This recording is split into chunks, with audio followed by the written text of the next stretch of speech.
Shalom semuanya. Shalom, wah saya suka sekali semangatnya ya.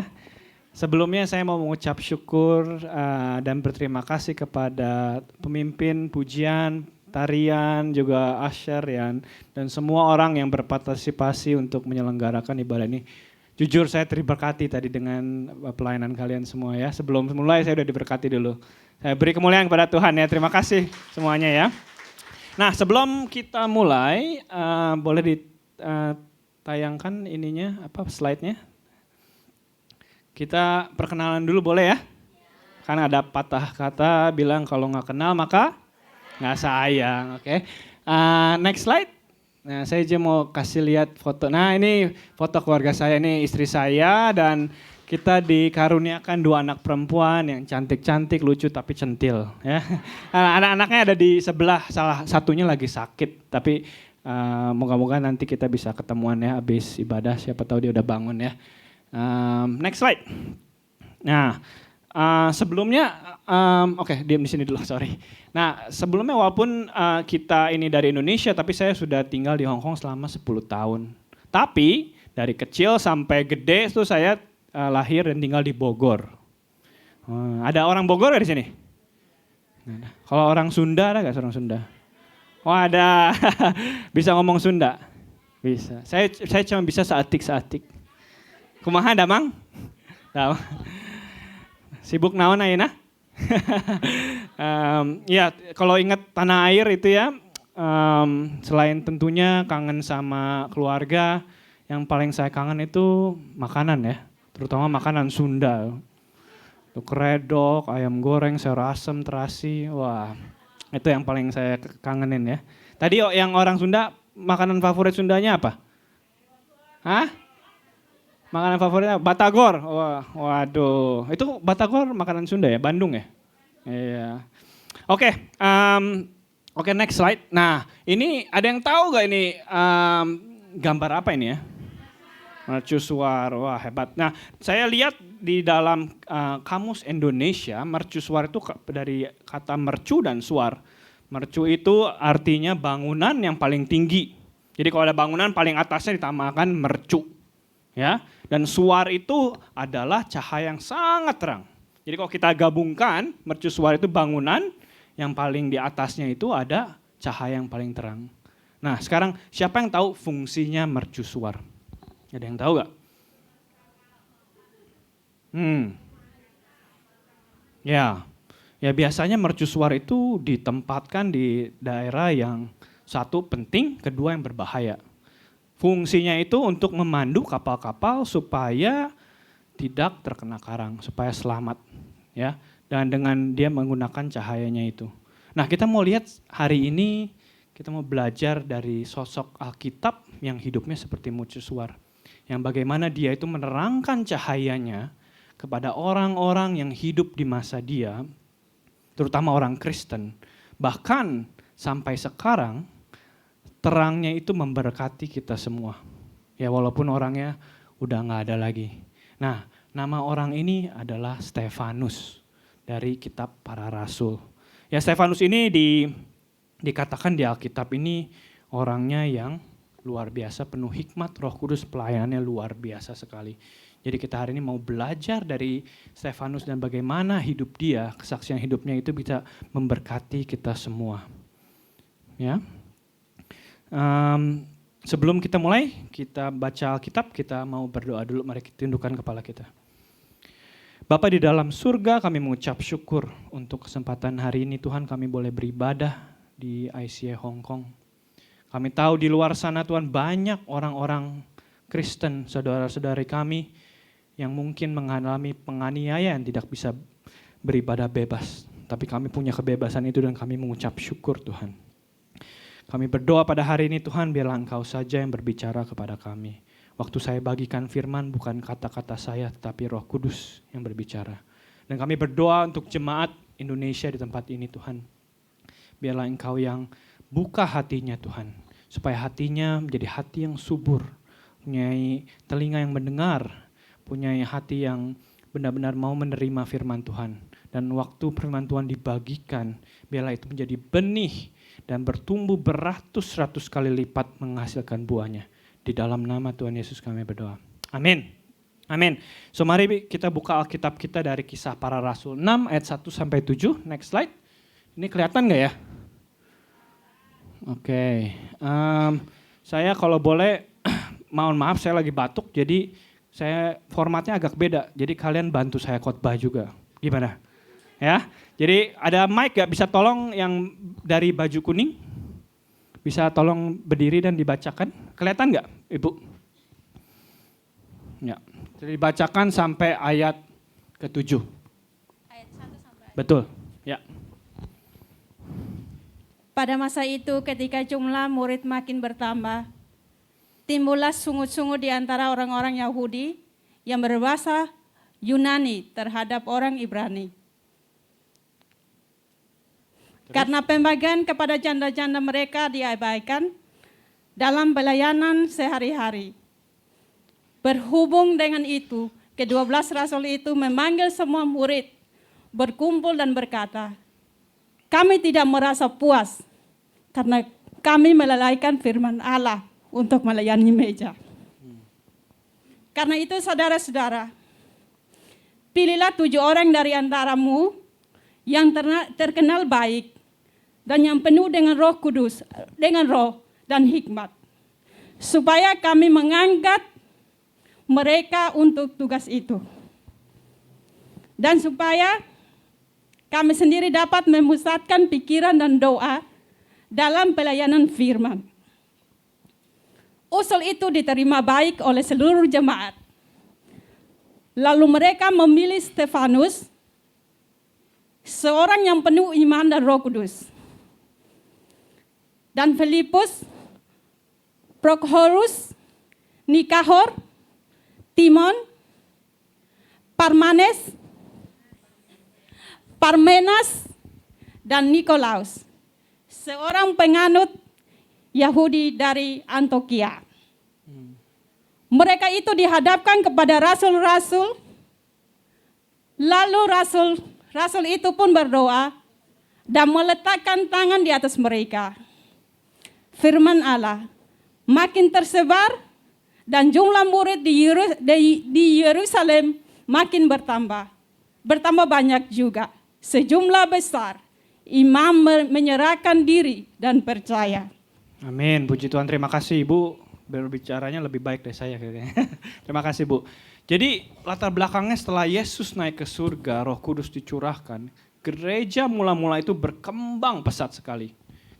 Kalau misalnya kalian baca di pasal-pasal sebelumnya, banyak orang diselamatkan. Ya, pertumbuhannya itu pesat sekali. Mereka saling berbagi, bertekun dalam iman, banyak mujizat terjadi, orang sakit disembuhkan. Wah, kalau listnya itu panjang sekali. Saya bacanya juga, wah ini gereja sempurna apa enggak nih? Ideal banget ya. Tapi bukan berarti gereja mula-mula itu nggak terlepas dari masalah. Kenapa? Karena nggak ada satu gereja pun yang sempurna ya. Nggak ada orang yang sempurna. Nggak ada pelayanan firman yang sempurna. Nggak ada pendeta yang sempurna. Hanya Tuhan Yesus yang sempurna. Nah, makanya kalau kita sering dengar ya, ada orang yang bilang, wah saya ke gereja ini cuman saya nggak suka nih sama musiknya, pindah ke gereja B.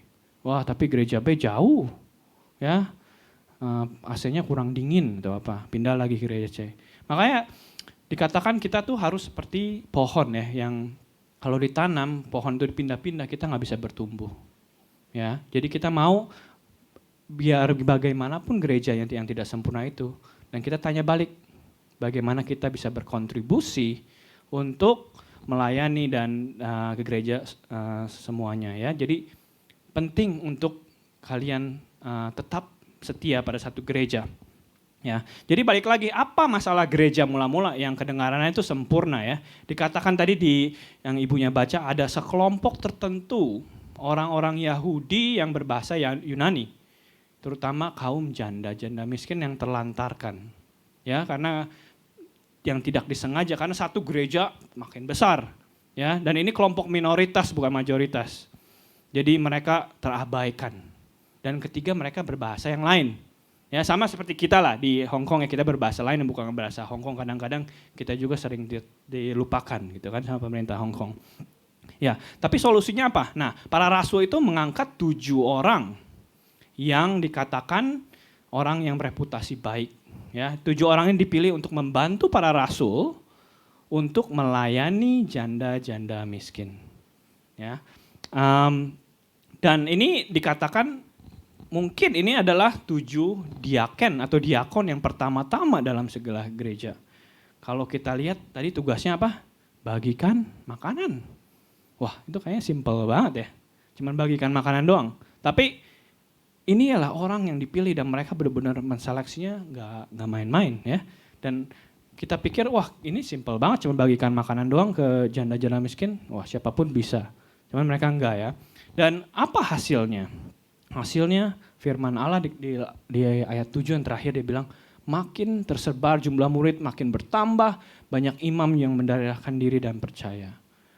Nah saya juga mau sharing, kalau kalian di sini menganggap misalkan, wah pelayanan saya itu kecil, wah saya itu bukan yang worship leader atau pembawa firman, pendoa, saya cuman yang misalkan yang bereskan bangku atau yang bagikan makanan. Tapi di mata Tuhan tidak ada yang kecil. Apapun kontribusi kalian yang berikan di gereja itu Tuhan melihatnya. Mungkin kalian menganggap itu kecil, tapi untuk Tuhan itu adalah sesuatu yang besar. Kalau hari ini ada orang diselamatkan, ada orang yang disembuhkan, apapun pelayanan Anda, sekecil apapun itu, Anda turut andil dalam kesaksian itu. Bukan hanya pemberita firman, bukan hanya yang menyanyi, ya, tapi semua turut andil yang seberapa kecil pun yang Anda layani yang berikan kepada gereja. Amin. Nah, kita mau lihat ini syaratnya apa tuh? Tadi 7 orang dipilih itu syaratnya apa? Apakah dibilang, wah orangnya harus pintar, orangnya harus apa? Dari latar belakang keluarga yang berada, yang bisa memimpin, yang bisa ngomong di depan, yang karakternya itu pemimpin dan jiwanya bisa membawa semua orang itu mengikuti dia, seorang leader. Nggak ada ya, nggak ada satupun syarat itu. Coba kita lihat yang ditebalkanin di ayat ketiga itu cuma ada 3 syaratnya. 1, terkenal baik atau punya reputasi baik, yang penuh roh dan hikmat. Ya, jadi standar dunia itu beda dengan standarnya Tuhan. Kalau dunia mencari seorang pemimpin, ketua, itu selalu dilihat dari kemampuan kita, latar belakang kita, siapa kita, ya, kita punya pendidikan apa. Tapi di mata Tuhan itu beda. Dia nggak melihat kalian itu siapa, tapi dia melihat hati kalian. Ya, siapa yang di sini mengucap syukur bahwa Tuhan kita tuh seperti itu ya? Ya, amin. Contohnya seperti Musa ya. Musa itu dibilang orang yang nggak bisa ngomong. Cuman tugasnya itu, saya kalau jadi Musa juga deg-degan ya. Tugasnya itu harus bertemu dengan Firaun. Firaun itu salah satu orang yang paling berkuasa pada saat itu ya. Kalau kita di sini mungkin yang paling berkuasa sekarang siapa? Presiden Amerika ya. Jadi kalian misalkan dipilih, yang nggak bisa ngomong di depan, suruh ngomong Presiden Amerika membebaskan orang Indonesia dari Amerika. Waduh, tapi kenapa Tuhan pilih Musa ya? Kenapa nggak Tuhan pilih kakaknya Harun? Harun katanya lebih jago ngomongnya. Ada maksud-maksud tertentu. Ya. Dan itu yang saya mau bagikan juga hari ini, bahwa kita mengucap syukur kalau Tuhan kita itu nggak memandang latar belakang kita. Ya, amin. Nah, hari ini kita mau belajar ya untuk bagaimana sukses dan berkenan ke dalam Tuhan dari karakter Stefanus. Ya, kalau ada yang bawa catatan di kertas atau handphone silahkan dicatat. Kita mau belajar 6 karakter Stefanus. Yang pertama, next slide, punya reputasi yang baik. Coba sebelah yang baju kuning, dipas mic-nya, tolong dibacakan. Nggak sepanjang yang tadi, 1 ayat aja. Kisah Para Rasul 6 ayat 5. Usul itu diterima baik oleh seluruh jemaat, lalu mereka memilih Stefanus, seseorang yang penuh iman dan Roh Kudus, dan Filipus, Prokorus, Nikanor, Timon, Parmenas, dan Nikolaus, seorang penganut agama Yahudi dari Antioquia. Ya, tadi dia bilang ya, ini ada 7 orang Stefanus namanya muncul pertama kali. Jadi waktu para rasul tempat itu memikirkan siapa nih 7 orang dari puluhan ribu mungkin ya, dari ribuan jemaat, siapa nih 7 orang yang bisa kita percaya untuk melakukan pembagian makanan untuk kepada janda miskin. Stefanus namanya muncul pertama ya. Jadi dia punya reputasi yang baik di mata di mana para rasul dan teman-temannya. Nggak ada yang berkata jelek tentang Stefanus ya. Dan kalau saya mau tanya gitu ya, kalau misalnya kalian di Hong Kong nih ya lagi perlu bantuan ya, kalian lagi di dalam situasi yang kejepit ya, dan kalian perlu untuk teman kalian untuk membantu kalian. Misalkan untuk melakukan tugas yang penting atau menitipkan barang yang penting, dokumen atau uang.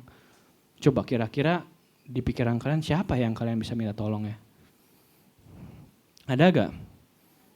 Jadi seorang yang kalian tahu dan percaya kalau saya titipkan ini untuk melakukan ini pasti orang ini jujur dan beres gitu. Dan tidak akan mengkhianati kita. Sama ya, dengan Stefanus ini, dia tuh orang yang pertama dipilih dari semua 7 nama ini ya.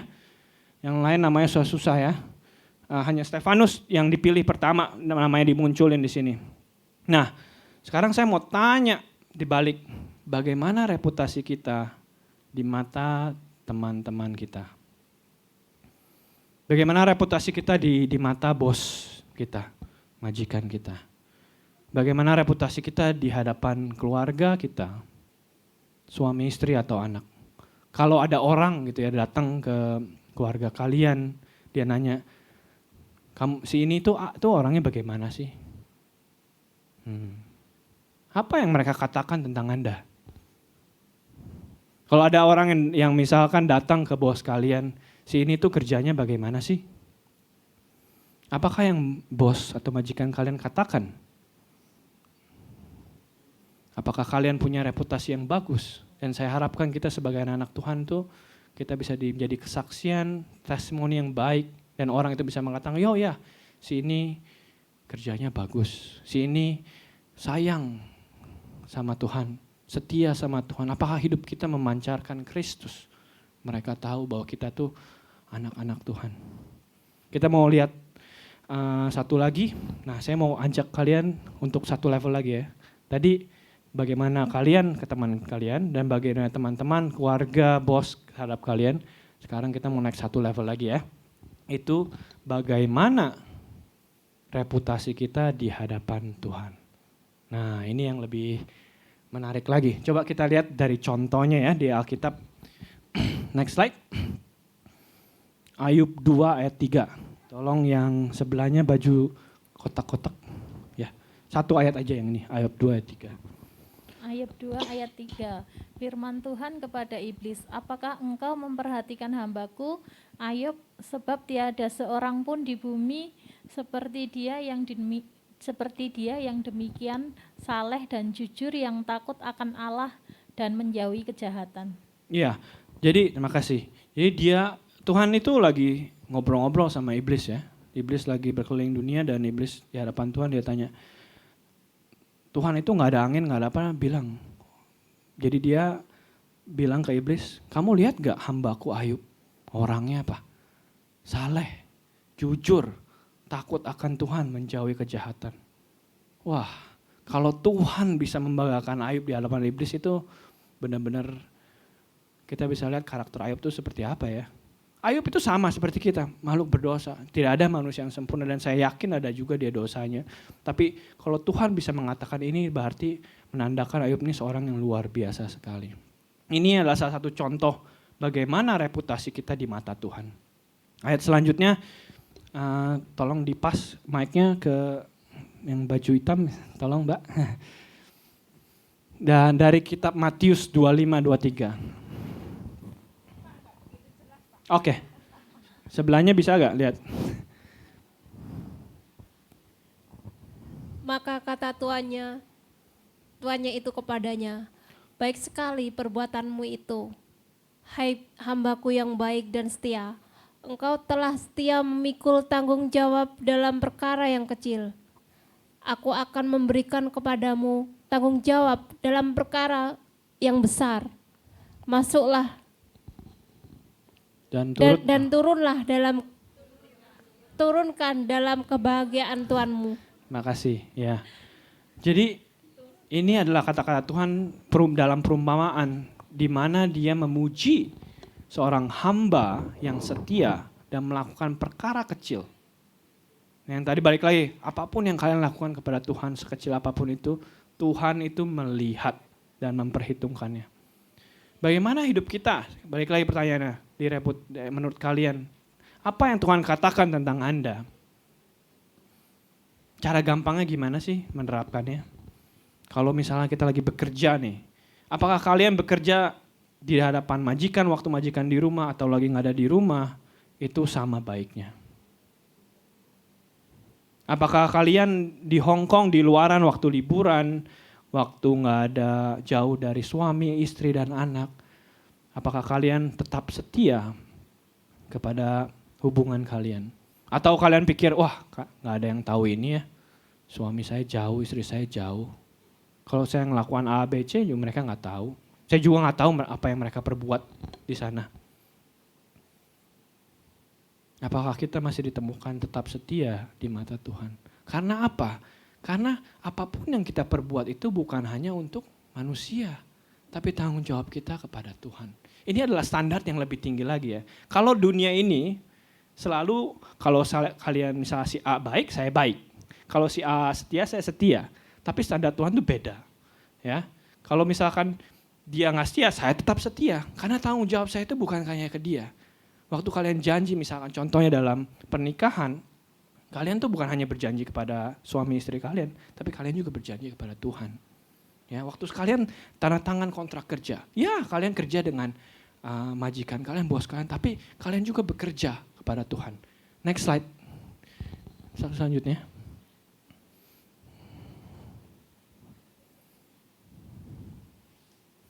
Nah, siapa gilirannya? Kita belajar membaca hari ini ya.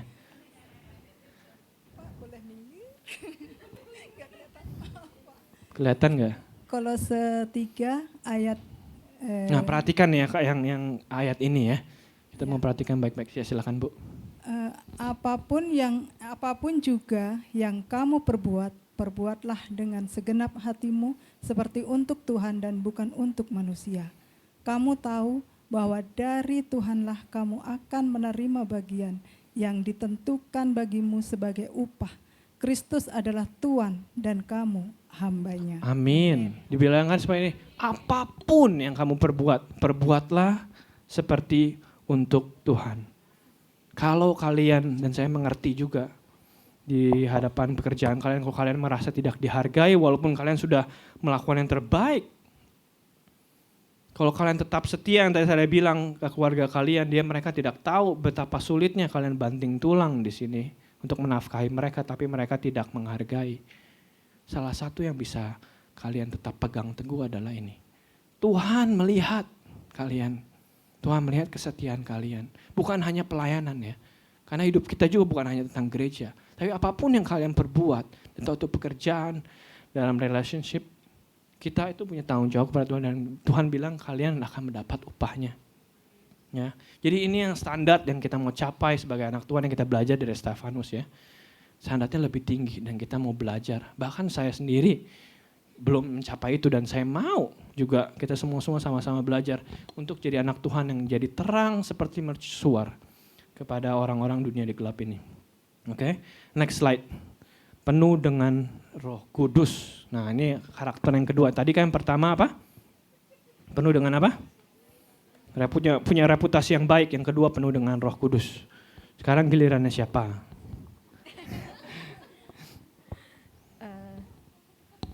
Kisah Para Rasul 6 ayat 3. Karena itu, saudara-saudara, pilihlah 7 orang dari antaramu yang terkenal baik dan yang penuh roh dan hikmat, supaya kami mengangkat mereka untuk tugas itu.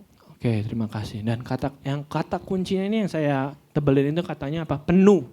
Ya. Jadi penuh itu beda dengan hanya punya ya. Penuh Roh Kudus itu beda dengan punya Roh Kudus. Nah, saya mau tanya, coba di sini siapa yang punya uang di dompetnya? Entah, angkat tangan coba ya. Saya berapapun jumlahnya, $100, $20, $50, $50, $1 $50, 50 sen. Wah, semuanya, hampir semuanya angkat tangan ya.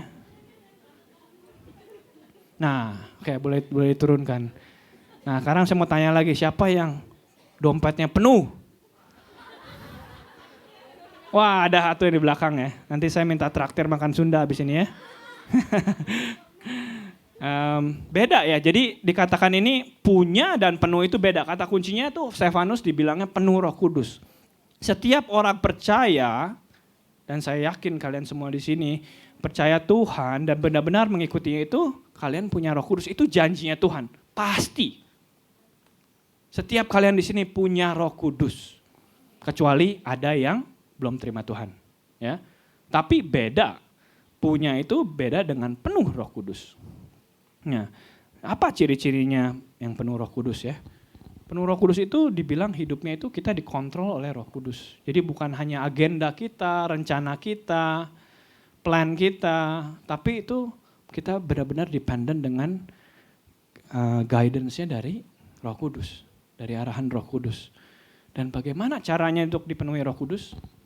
Nah, kita mau belajar nih dari Matius nih tentang kata Tuhan Yesus. Ayo selanjutnya.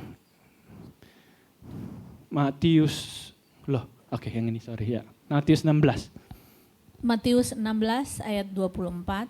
Lalu Yesus berkata kepada murid-muridnya, setiap orang yang mau mengikuti aku, ia harus menyangkal dirinya, memikul salibnya dan mengikut aku. Nah, ya, jadi kita tuh harus menyangkal diri kita sendiri. Kalau diri kita tuh penuh dengan ambisi sendiri, dengan rencana sendiri, saya mau A, saya mau B, lupa tentang Tuhan tuh Roh Kudus nggak bisa penuhin hidup kita.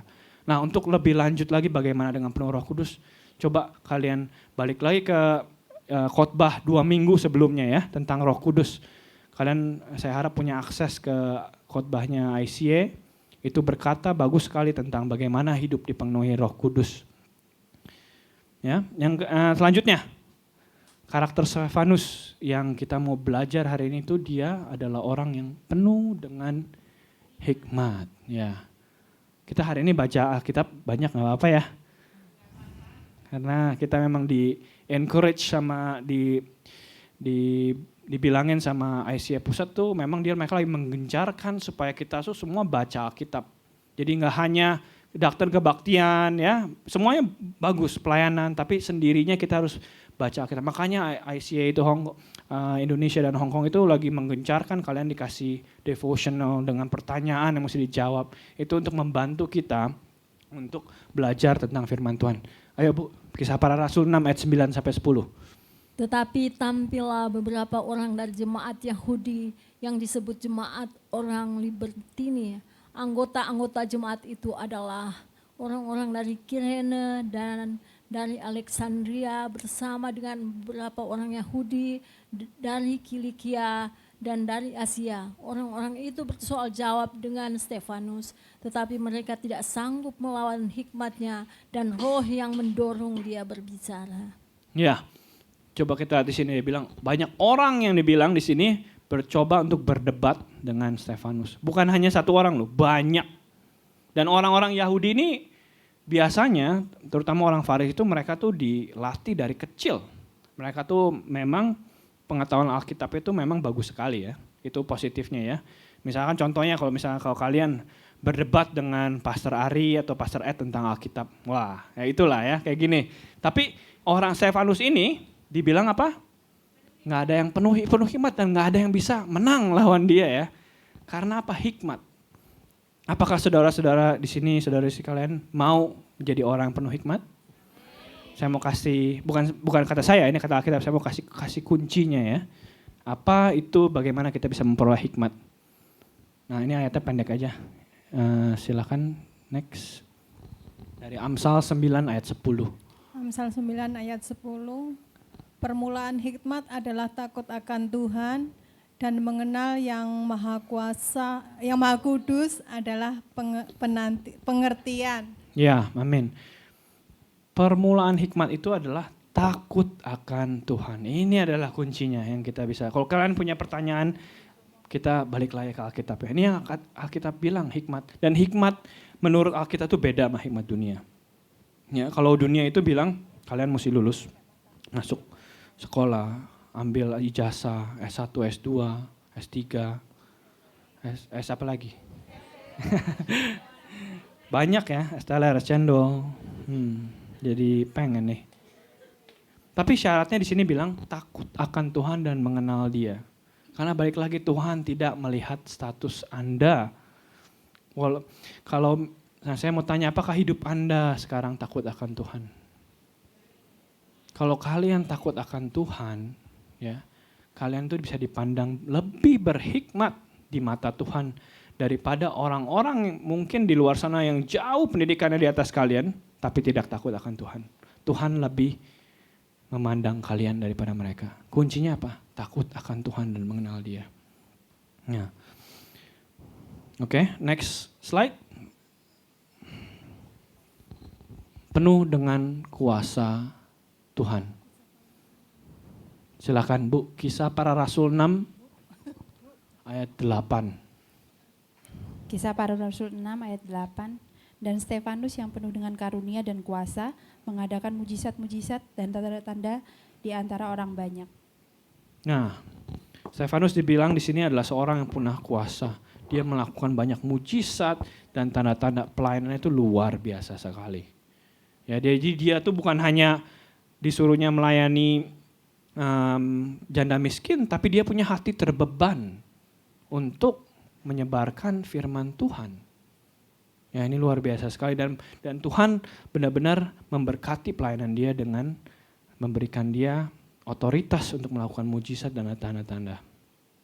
Balik lagi kuncinya itu karena hidup dia dipenuhi oleh Roh Kudus. Tanpa Roh Kudus kita tuh seperti singa tak bertaring. Ya. Kan kata kuncinya apa? Penuh, bukan hanya punya. Ya, kita mau lihat kata kuncinya nih sekarang untuk mendapatkan kuasa yang dibilang di sini dari Kisah Para Rasul 1 ayat 8. Kelihatan nggak Bu? Makin jauh makin susah ya. Kelihatan. Kisah Para Rasul 1 ayat yang ke-8. Tetapi kamu akan menerima kuasa kalau Roh Kudus turun ke atas kamu dan kamu akan menjadi saksiku di Yerusalem dan di seluruh Yudea dan Samaria dan sampai ke ujung bumi. Nah, dibilangnya di sini kamu akan menerima kuasa kalau apa?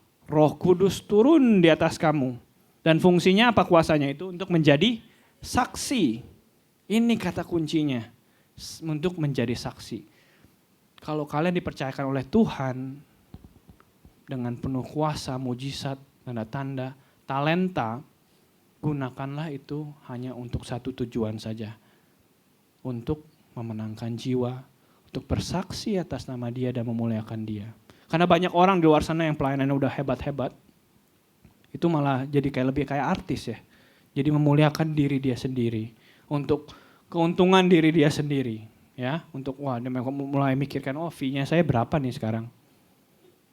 Ya, tapi Tuhan itu di sini bilang, Tuhan tuh kasih kuasa satu, tujuannya adalah untuk kalian memenangkan jiwa. Jadi waktu kalian dipercayakan untuk melakukan mujizat, ada orang disembuhkan oleh karena doa kalian, ada orang terberkati karena pelayanan kalian. Itu tujuannya harus supaya orang itu bisa memuliakan Tuhan. Orang yang tadi nggak kenal Tuhan jadi kenal Tuhan. Dia nggak percaya Tuhan jadi percaya Tuhan. Bukan untuk keuntungan sendiri. Ya, jadi ingat, saya yakin, saya percaya jemaat Indonesia di tempat ini itu diberikan beberapa talenta, kuasa. Satu kalian di sini punya talenta yang unik. Yang mungkin saya nggak punya, yang Pastor Ari nggak punya, tapi kalian punya. Gunakanlah itu satu untuk bersaksi buat nama Dia. Amin. Yang kelima, penuh dengan iman. Waduh, panjang. Selamat untuk orang yang sebelahnya. Kisah Para Rasul 6 ayat 11 sampai 15. Lalu mereka menghasut beberapa orang untuk mengatakan kami telah mendengar dia mengucapkan kata-kata hujat terhadap Musa dan Allah. Dengan jalan demikian mereka mengadakan suatu gerakan di antara orang banyak serta tua-tua dan ahli-ahli Taurat. Mereka menyegap Stefanus, menyeretnya dan membawanya ke hadapan mahkamah agama.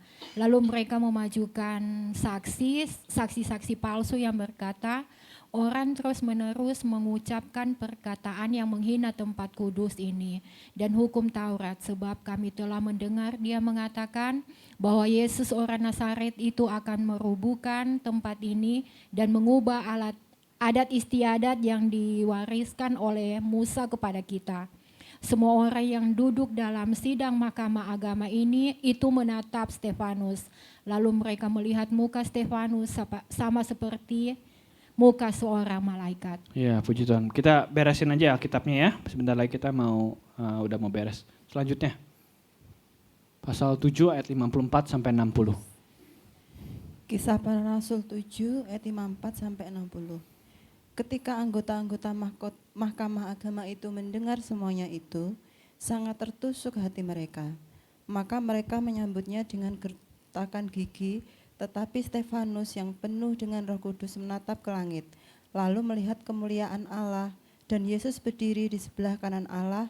Lalu katanya, sungguh aku melihat langit terbuka dan Anak Manusia berdiri di sebelah kanan Allah. Maka berteriak-teriaklah mereka dan sambil menutup telinga serentak menyerbu dia. Mereka menyeret dia keluar kota, lalu melemparinya dan saksi-saksi meletakkan jubah mereka di depan kaki seorang muda yang bernama Saulus. Sedang mereka melemparinya, Stefanus berdoa katanya, ya Tuhan Yesus, terimalah rohku. Sambil berlutut ia berseru dengan suara nyaring, Tuhan, janganlah tangguhkan dosa ini kepada mereka. Dan dengan perkataan itu meninggallah ia. Nah, amin. Wah, luar biasa sekali ya. Ayat Alkitab cerita dari Stefanus. Nah, orang-orang Farisi dan Yahudi pada saat itu tuh udah kewalahan menghadapi Stefanus. Berdebat mereka kalah. Pelayanan dia lebih populer sekarang ya, banyak orang yang mengikuti dia, banyak orang diselamatkan dia. Jadi mereka juga gak bisa memungkiri bahwa banyak orang disembuhkan, banyak orang dilepaskan. Dan itu adalah nyata, jadi mereka tuh udah kewalahan, akhirnya apa? Tadi dibilang mereka berkelompok untuk sama-sama orang tertentu untuk memberi tuduhan-tuduhan palsu. Mereka mencari alasan untuk membunuh Stefanus dengan mengataskan nama agama. Mereka bilang, Stefanus ngomong yang menistakan agama, yang memberi mereka izin untuk membunuh mereka. Nah, ini tuh sebenarnya alasannya itu pertama, dosanya itu mereka tuh iri hati. Ya. Kedengarannya simple ya, iri hati, jealous, tersinggung. Tapi itu dari pikiran itu tuh langsung bisa berkembang menjadi punya rencana untuk gimana nih kita cara bunuh.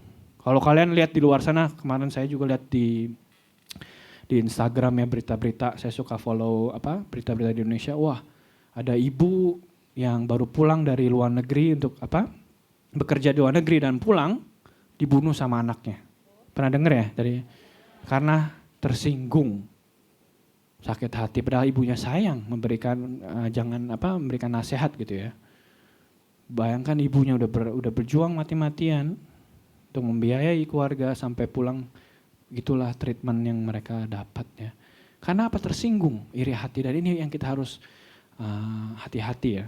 Mereka itu tersinggung, makanya mereka membawa Stefanus dan merajaminya sampai dia meninggal.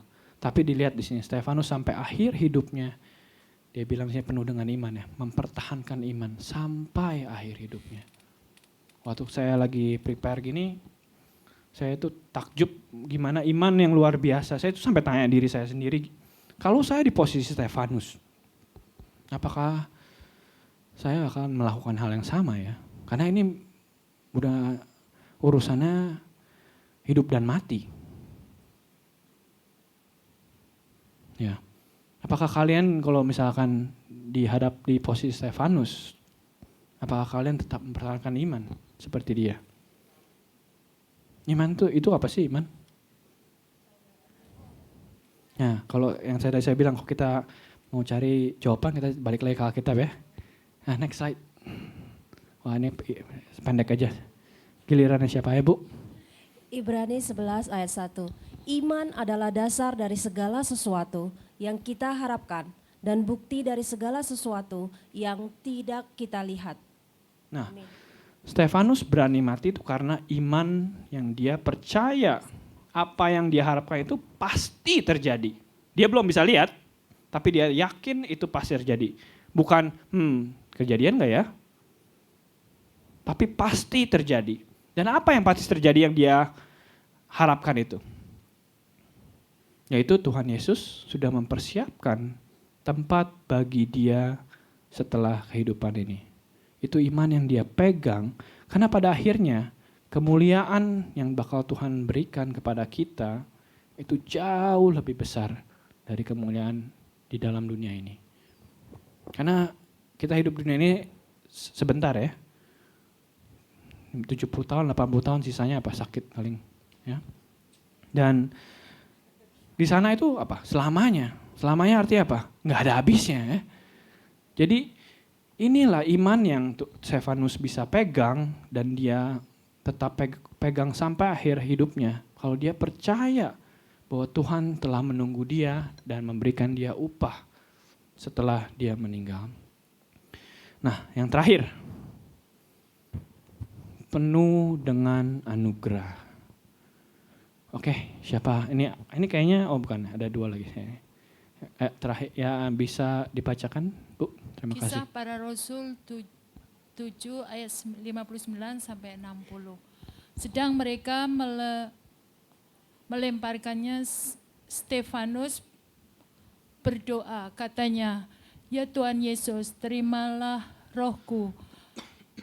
Sambil berlutut, ia berseru dengan suara nyaring, "Tuhan, janganlah tanggungkan dosa ini kepada mereka." Dan dengan perkataan itu, meninggallah ia. Amin. Amin. Kalau menurut saya, Stefanus itu dibunuh dengan cara yang kejam sekali ya. Kalau misalkan dia dibunuh dengan ditusuk, langsung mati gitu ya. Mungkin pasti sakit, tapi sebentar.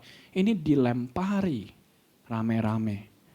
Batu yang dilempar mungkin 1-2 gak bakal bisa bunuh dia. Ya kan? Tapi kalau terus dilempari, dia tuh mati perlahan-lahan.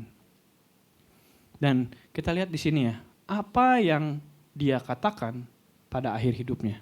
Biasanya kalau orang yang mengatakan kata-kata akhir itu penting ya. Kalau misalkan kalian contohnya punya kakek, nenek, atau orang tua, atau saudara, sebelum meninggal dia titip pesan, kalian pasti ingat.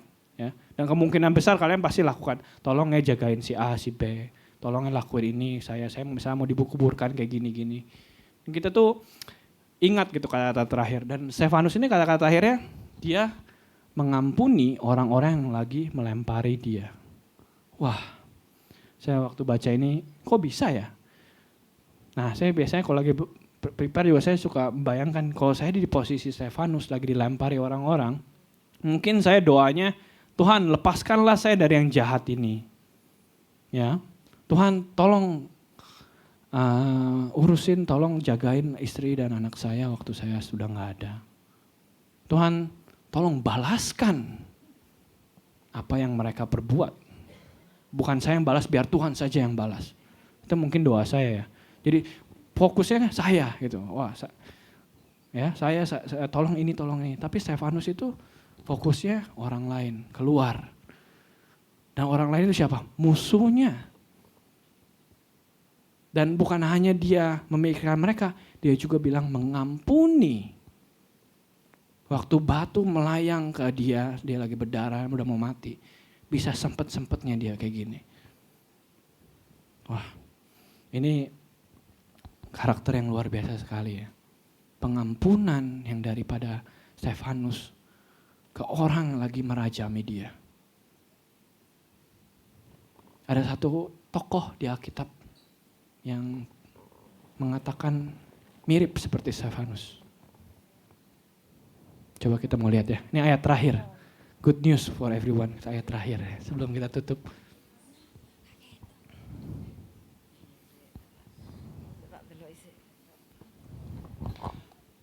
Yesus berkata, Ya Bapa, ampunilah mereka sebab mereka tidak tahu apa yang mereka perbuat. Amin. Siapa orang itu? Tuhan Yesus. Ini adalah kata-kata yang Tuhan Yesus katakan di kayu salib. Waktu dia beberapa saat mau meninggal. Dia mengampuni orang-orang yang mensalibkan dia. Kita bisa lihat bagaimana, ini contoh sempurna ya, saya bilang ya. Gimana kalau dibilang orang hidup, Kristus hidup di dalamnya. Ini Stefanus contohnya. Bahwa dia memancarkan Kristus di dalam hidupnya. Ya, bagaimana dengan kita? Apakah kita sudah bisa mengampuni orang-orang yang menyakiti kita?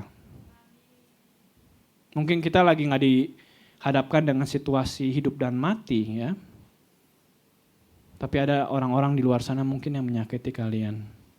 Apakah kita bisa mau seperti Stefanus, penuh dengan anugerah yang bisa mengampuni mereka? Saya mau tutup dengan beberapa kata ya. Jadi kalau kita hidup di dalam Tuhan itu, jangan expect hidup itu selalu berjalan dengan mulus. Ya, selalu kita semua orang punya masalahnya. Mau kalian, kaya, miskin atau siapapun, pasti ada masalahnya. Mau kalian takut tahun Tuhan, ikut Tuhan atau nggak ikut Tuhan, pasti ada masalah. Dan kita lihat seperti Stefanus ya, dia tuh di akhir hidupnya Tuhan punya kehendak untuk tidak menyelamatkan dia. Beda misalnya ada beberapa situasi di Alkitab seperti Petrus yang dipenjara bisa dibebaskan. Tuhan punya rencana lain yang kita nggak ngerti ya. Tapi untuk kasus Stefanus, dia harus mati. Dia adalah orang yang martir pertama loh di sejarah Alkitab dan bukan para rasul. Stefanus ini bukan ke-12 murid Tuhan Yesus. Dia itu jemaat seperti kalian. Yang cuman diangkat untuk melayani. Jadi bukan, kalau kita sekarang ya, bukan pendeta ya yang di sini martir, bukan pelayan full time yang kerja di gereja. Tapi jemaat biasa seperti kalian, cuman dia dipercayakan untuk melayani. Jadi jangan harap, oh Tuhan kok saya udah ikut Tuhan, tapi kenapa ya ini saya masih ada masalah. Jadi jangan anggap Tuhan itu sebagai orang yang Tuhan yang bisa menyelesaikan semua masalah. Mungkin Tuhan berkehendak kalian tetap punya masalah, tapi satu karakter yang kita tahu bahwa Tuhan itu tetap setia. Mungkin kalian nggak bakal bisa selesai masalah sampai kalian meninggal. Tapi Tuhan berjanji ada upah besar di sana kalau kalian tetap setia. Ya.